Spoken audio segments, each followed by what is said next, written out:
prophets teach that intrigues Israelites. All right, it's the teaching, and it's the method in which they teach. It causes simple Israelites to go off. What? Verse number 26. It says, "For by means of whorish women or woman, a man is brought to a piece of bread." It says, "And the adulteress will hunt for the precious life." Well, an adulterer is someone that worships another god. Yep. All right, in a sense, in a spiritual sense. You want more? A little bit more? Yeah, keep going. Verse 27. "Can a man take fire in his bosom, and his clothes not be burned?" Yep. Verse 28. "Can one go upon hot coals, and his feet not be burned? So he that goeth into his neighbor's wife, whosoever toucheth her, shall not be innocent." Right, that's it. It just described adultery. Yeah, it did. It just described physical adultery, but it's actually a representative of what you do when you go on to another doctrine. All right, lusting after another. Spiritual fornication. Spiritual fornication. There it is. All right, and you got certain doctrines that allow women into the congregation. Right. They take offices or positions that men should have. The women don't have any position in a church to be reading or anything like that, or bearing signs. Right. Doing that, that's a different doctrine. That's not in the doctrine of the scriptures. Yeah, you got certain camps that let, just to land back off that, you got certain camps that allow their women to come out on the battlefield. Now, I don't know if brothers are familiar with our past videos. You know, look, we can get a little excited, but in my opinion, I tend to try to do things as wisely as possible, but even in this camp, things got fucking buck wild, man. That's the only way to explain it. You know? Yeah. Fucking fights breaking out. You know what I'm saying? Old lady shoes being fucking kicked up in the air, the whole camp being taken halfway down the block. Of course, the spirit, you know, being with us, defending us, and, you know, we came out on top every now and again. You know, really all the time. But I'm saying we've been put in situations that, you know, even trying to deal wisely, it's like, imagine if you had your women out there, man. How the hell you gonna be focused on what's going on in front of you? You got your woman right there, she in the line of fire, and that's more or less the point. That's just stupid. And you have guys that disregard the fact that women are not supposed to be out in the midst of battle. All right, when you come into the highways and hedges, that's what you're dealing with. You're dealing with all different levels and manners of spirits. Stand in front of the camera. All right. Point blank, period. You know? Yeah, that's why. Keep an eye and make sure. That's why you ain't supposed to tell you that in right? I think it's what, 2 Timothy or 1 Timothy, where it says a woman is supposed to be at home, bearing children, taking care of the children, cleaning, cooking, doing those things of that nature. She ain't supposed to be out here worrying about what you doing.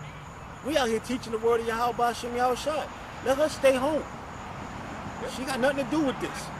Yeah, there's other ways she can contribute, but she ain't supposed to be on the battlefield. Yeah. You know? She hasn't been put in that position. When the Lord called his men, again, to go to the highways and hedges, that's what it was. The men were bidden, okay, to go out into the highways and hedges. Be at home making garments. Making garments for brothers. Yeah. She could be doing things of that nature. The Lord said that the flock of his pasture are men. It's just that simple. 1 Corinthians 11 chapter. Right? The head of the man is Yahushua. The head of Yahushua is the Most High, and the head of the woman is the man. That's right. That's correct.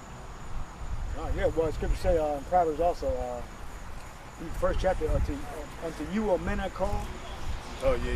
Unto you are men are called. Open their voices to the sons of men. Yeah. Continue with this one. Proverbs, back in Proverbs 6 and 30. It says, men do not despise a thief. It says, if he steal to satisfy his soul when he is hungry. But if he be found, he shall restore sevenfold.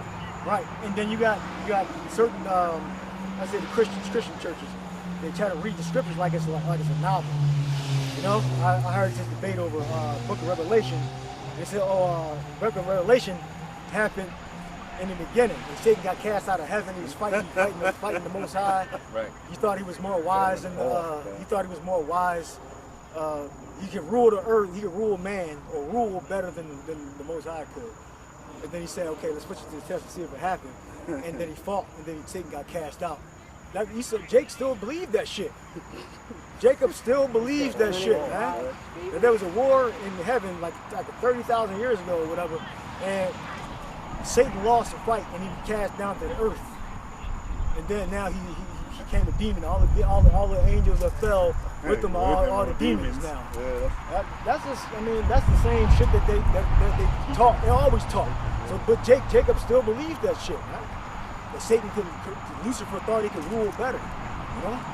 You know what's funny? Because there's one scripture that cut that. The book of Job. Satan came. He told Satan to come up to him. He created Satan. So how can Satan beat the Most High if he created him? Yeah, well, people can't handle the reality that the Most High is both good and evil. Right. They can't handle that. And the scriptures specifically tell you that the Lord created light and dark, good 45. And evil. All right. Yeah. He bringeth up and bringeth down. Which means what? The Lord has angels on the right-hand side and the left-hand side that does his bidding according to his will. Satan, okay, being the chief adversary of the world, is literally taking instructions from the Most High. I want you to do this, I want you to do that. Same thing with the book of 2 Kings when you read about who was going to be the lion spirit for the Most High. The Lord, and the thing of it is when you look at the actual definition, it tells you to be a deceiver. Well, another word for deceiver is the devil. So the Lord said, who's going to be the devil today and do this particular task? That's the word right there. And see, people were like, no, because that would make the Most High unrighteous. No, it wouldn't. But people can't even begin to comprehend that the Most High is a balanced power. And I remember having a conversation with a simple-ass Simeonite, you know what I mean, who seemed himself intelligent to some degree, right? He wasn't completely a blithering idiot. But then when it came to a spiritual level, he just couldn't handle the fact that the Most High, in his words, was like duality, was dual, was both good and evil. Because then that would have to make him not good and unrighteous in his mind. And I told him, no, it just makes the Most High balanced. And he couldn't, that wouldn't resonate, that didn't sit well with him. But it was just the reality. And then I showed him the scriptures and he's just like, I don't know, man. It's like, what don't you know? You don't believe in the scriptures. Right. You don't believe in the scriptures. No faith. And it's funny how you can show Jake in black and white. Yeah, can't see it Still can't see it. But you know what's funny about it? You mentioned balance, right? Right. That's like you having a right hand without having a left hand. Mm-hmm. That's balance. Two legs. Right. You gotta be able to stand. Right. So the Most High works on both sides, right? And the left. Right. Everything's double one to another. There you go. You see? And it is a true battle between good and evil, but everything is, again, created for the Most High, or by the Most High, for the Most High. Mm-hmm. It's his picture, it's his show. This is the way he set it up. And the Most High tells you, nay, O man, who art thou who replies against the Most High? What are you going to say against the Most High's will? He's the one that set it up. He brought you into existence. Ain't not a goddamn thing you do. Yeah, because he said his thoughts are not his thoughts. Right. You know, it's not your thoughts. Right. Not your thoughts. His thoughts is higher than yours. My ways are not your ways. There you go. Yep. You still want some more of this, brother? Yeah. You sure? Okay, so back in Proverbs chapter 6 and verse 32. But whoso committed adultery with a woman lacketh. Okay. Proverbs 6 and 32. But whoso committeth adultery with a woman lacketh understanding. He that doeth it destroyeth his own soul. Well, yeah, so look, if you commit physical adultery or spiritual fornication, you're destroying yourself. Right? You can't worship the God of the Edomites. Right? You're not supposed, and you cannot have proximity, really. You know, some brothers still do that, but you can't be in proximity around somebody else's woman. Right? It's already spoken for. Right? Yeah. Verse 33. A wound in dishonor shall he get, and his reproach shall not be wiped away. All right, go ahead. Verse 34. For jealousy is the rage of a man. Right. Therefore he will not spare in the day of vengeance. All right, so look, when it comes down to it, the Lord's going to separate Yahushua. He's going to separate the sheep from among the goats, the righteous from among the unrighteous, all right? And the 2/3 from the 1/3, and then the judgment's going to come. And the judgment's going to be by fire. It's going to be by famine. All right? It's going to be by pestilence, different diseases. Yep. All right. So, hey, like we preach, we always preach, hear the word, absorb the word, and put it into practice. So in the day when we don't have these books, in this unity, you still have it ingrained in your spirit. Like you ain't gonna have a book in a prison cell or in an internment camp. You gotta commit these precepts to your spirit. Right? Last verse. Verse 35. It says, "He will not regard any ransom, neither will he rest content, Salakia, though thou givest many gifts." All right. Yeah, so it's going to become a day when the doors of mercy are going to close, and you're not going to be able to get forgiveness by Yahushua. All right, Yahushua he's the mediator. He can continue to go before the Father to get forgiveness for us. All right. So if you don't get the knowledge, get the understanding now, it's going to come a day when look, you're not going to be able to be sealed, because the Lord is going to seal His elect, and when the elect is sealed, there's going to be no more salvation for you. There'll be no more. It's not going to be an opportunity for you to understand the word, because like the scriptures say, that there's lying spirits out there. There's spirits that make you not even believe. There's spirits that make you make an atheist.